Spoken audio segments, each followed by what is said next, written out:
Your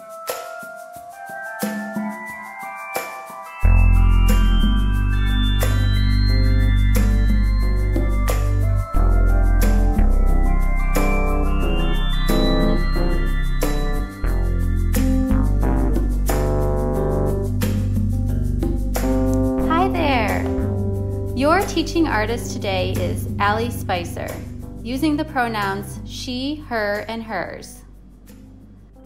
In this video, you will learn how to make a clay bird with wings that illustrate a country's flag of your choosing. Here is an example of a bird done by Aiden. The wings are the colors of the Japanese flag. First, I will show you how to make the wings. And the second part, I will show you how to make the clay bird.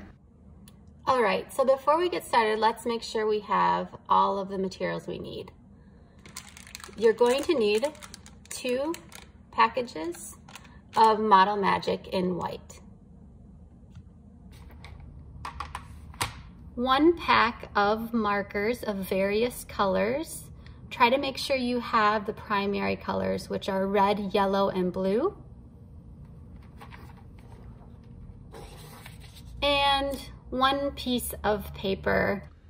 The first step to this project is turning our rectangular piece of paper into a square. This is a good skill to have just in life. And we're gonna do it without scissors. We're gonna use all tearing techniques. So what you're gonna do is take your bottom right corner and fold it so that it lines up with the edge of the paper. You're creating almost a diagonal with the sheet of paper.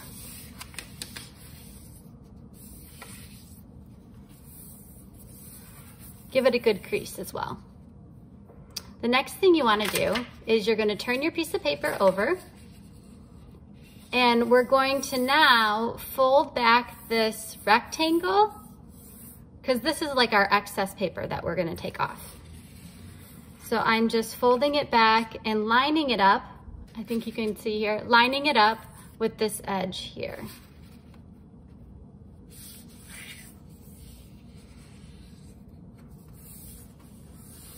Again, a good crease. And with this crease, we actually want to crease it both ways.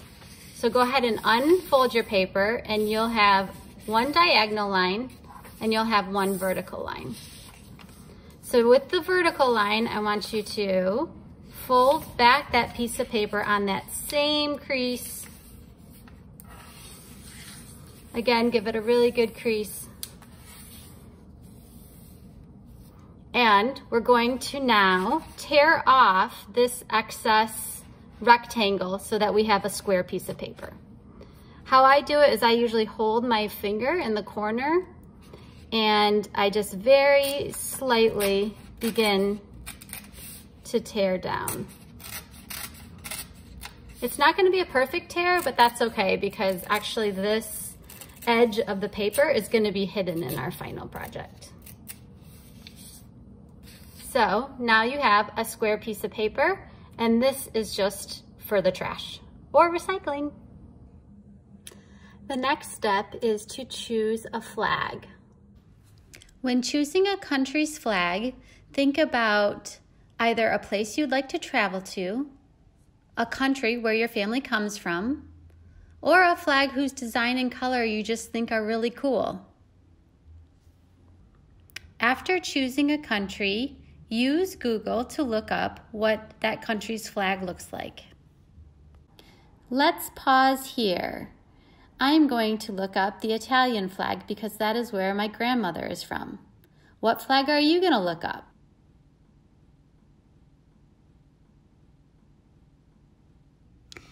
You are going to use Google Maps to find out where your country is located.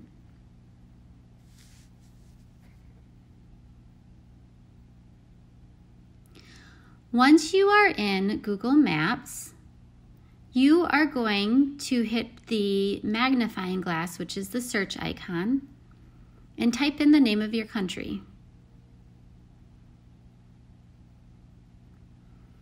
A map of your country should pop up. Zoom out so that you can see the entire map of the world. What we're going to do now is figure out where we are at in relationship to our country. So you're going to find your country first. I know that Italy is shaped like a boot. Now we're going to find Chicago. I know that Chicago is located on Lake Michigan. I also know that Chicago is in the state of Illinois.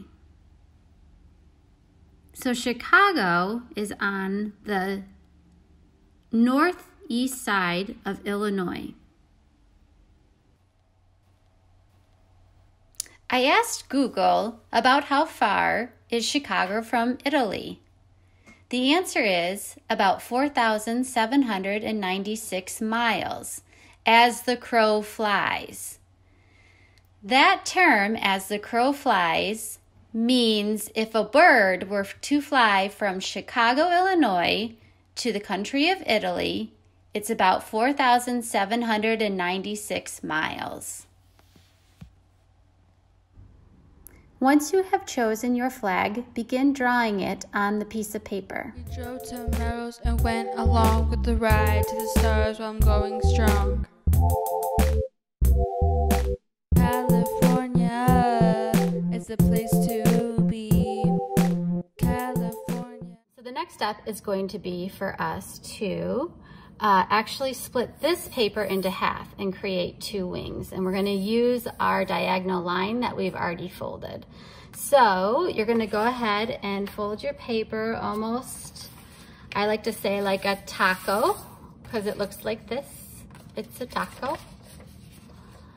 And again, we're going to crease it really well on one side, and we're going to flip it over and crease it again really well again. So using your nails, sometimes I'll use like a pencil or maybe the side of the marker if you don't have the strength in your fingers right now. So right now we have one piece of paper. We're going to take this and now tear this just like we did to create the square piece of paper. So we're going to tear it into two parts. And for all of you math geeks out there, we are basically creating a fraction, really. You'll have 1/2 for each wing. Just trying to get it started. So the way that I just got it started was I just kind of like tore the pieces like back and forth. And then eventually, once you get it started, it should rip really nicely. I definitely recommend moving slowly, but again, we're not really gonna see this edge so much. So don't be too worried that you're not, you know, doing it right. Because it is going to be our bird's wings, and no birds have two perfectly symmetrical wings. So we went from one part to two parts, and now we have our bird wings. Okay, this next step, we're gonna actually work one wing at a time. So I'm gonna set this wing aside, and I'm only gonna work on this wing right now. So what we have is one triangle, and we're going to now fold this triangle in half.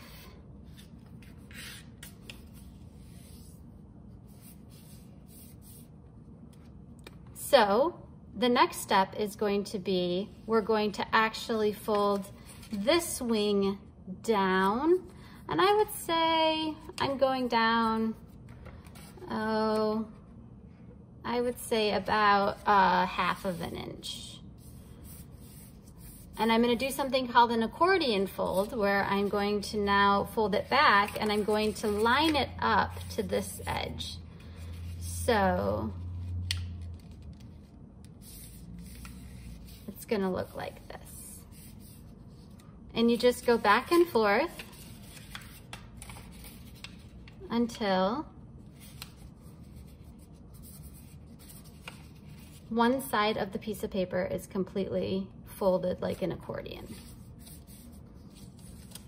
You notice that on the triangle, this line is still lining up. So I'm really paying attention to lining that up more so than like how large of a space I'm folding.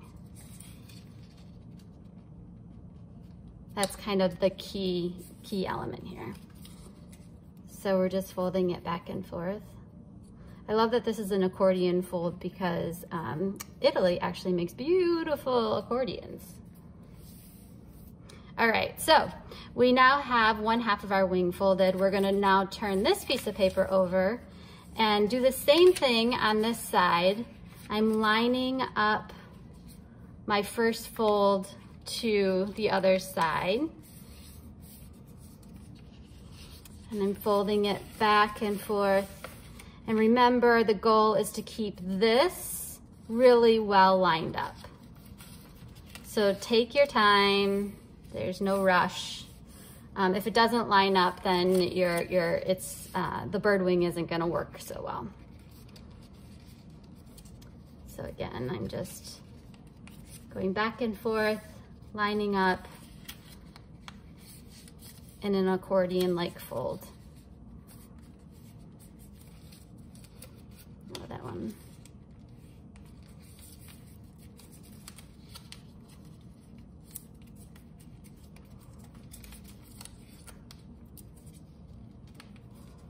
All right. So eventually you will have something that looks like this.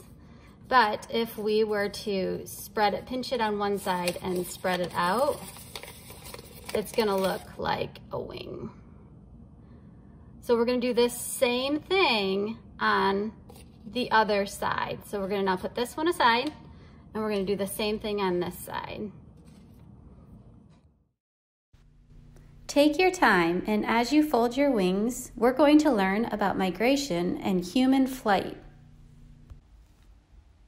One sound I love is chirping birds when I wake up in the morning. For me, this is a sign of springtime. The birds have migrated from the south to the north after a long winter. The word migration means to move from one place to another in search of better resources, like food or safe shelter. People migrate as well. For birds, migration requires strong wings and long flights. Thinking about wings, I want to introduce you to 2 American female pilots that were pioneers in aviation. I have often dreamed of having my own set of wings, so these 2 women are fascinating to me. The ability to fly feels like freedom. Would you like to take flight? The first pilot I want to introduce you to is Amelia Earhart. You might already be familiar with her, but she was the first American female pilot to fly solo across the Atlantic Ocean. The second pilot I want to introduce you to is Bessie Coleman. Bessie was the first Black and Native American female pilot in the United States. She actually lived in Chicago. She was 5 years older than Amelia, but did not receive the same recognition as Amelia did in American history books. Challenge yourself to think why not. Bessie Coleman was the daughter of a sharecropper. She was not allowed to get her pilot license in the United States and had to go to France to train. She ended up becoming a stunt pilot. All right, so the next step is for us to make our clay bird. So you're gonna go ahead and take your 2 clumps of Model Magic and knead them together. And the importance about kneading is to make sure that all becomes one unit. So I encourage you to stretch it and also use kind of the back of your palm, like right here, to kind of knead it like so. So I'm just pressing in and picking it up and kneading it. So go ahead and stretch it. So I'm gonna do this for a few minutes and we'll be right back. So once you're done kneading it, you're gonna make sure that you start with a, basically a sphere. It doesn't have to be a perfect ball, but using your hands, you can make a sphere, just one unit. If you can't use both hands, you can also use one hand. So using the table, I'm just gently rolling on top of the table surface, using it as like my second hand. And once you have a pretty good shaped ball, you're gonna go ahead and take that ball and roll it back and forth, and it's gonna look like, I call it like a big tic tac. So you're turning your sphere into like an oblong shape. And then from here, what we wanna do is we wanna pinch off the head of the bird. So on one end, you're gonna just use your thumbs to start to sculpt the head of the bird. So it should look something like this. And then on the other end, we're going to make the feathers of the bird, or the tail. And you're just gonna kind of use your hands to pinch out. So if you can see, I'm kind of just pinching it out into a tail-like shape. So eventually it'll look like this. And the next step is to make a beak. So using your fingers again, we're just gonna kind of pinch out the nose or the beak part into a triangular shape. And again, your bird isn't gonna look like mine, because no two birds look the same. Your bird probably is looking a lot better than mine. And once you have your bird shape, which is very just rudimentary, right? Rudimentary meaning really basic. We're gonna now go ahead and stick the wings into the bird. So what we're gonna do is go ahead and set your bird down so that it is freestanding. Freestanding means that it will stand on its own or sit on its own without any props or any need for armature to hold it up. So what we're gonna do next is take our one wing, and we are going to go ahead and stick it into the side of our bird. And the great thing about this clay is that it dries, self-dries on its own, and almost has like an adhesive in it, so that it will actually, if you take the clay and kind of put it around the bird's wings, it'll actually glue the wing of the bird into the side of it for you, so you don't even need glue. We're gonna do the same thing on the other side. So again, I'm just sticking it in, kind of being careful not to change the shape of the bird that I've already made, but if I do, just making slight adjustments back to keeping the bird still in its shape.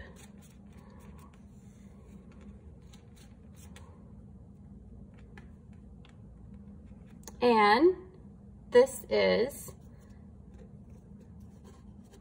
really all you need to do. Now you're gonna wanna let it dry. We wanna let it dry for, I would say at least 24 hours. And when I say let it dry, like don't play with it for 24 hours, and it'll actually harden up so that you can hold it just like a model airplane and fly it around your room.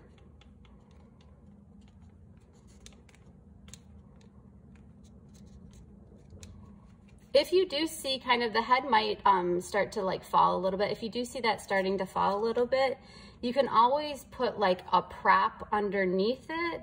A lot of times I'll use the actual foil that the paper came in to place like underneath the head, just so that it stays up while it dries. This gives it just a little bit of structure so that it dries with the head facing up. But do remember that gravity is going to want to pull it down. And gravity is the force that keeps us from flying away, keeps our feet on the ground. So just make sure that you kind of check in on your bird, make sure that it's not like the tail isn't falling or the head isn't falling. And that is your clay bird. After your bird has dried at least 24 hours, maybe even 48, you can go back onto your bird and you can use markers again to draw like eyes or decorations down the back, maybe some feathers, making your bird very unique and something that you're very proud of.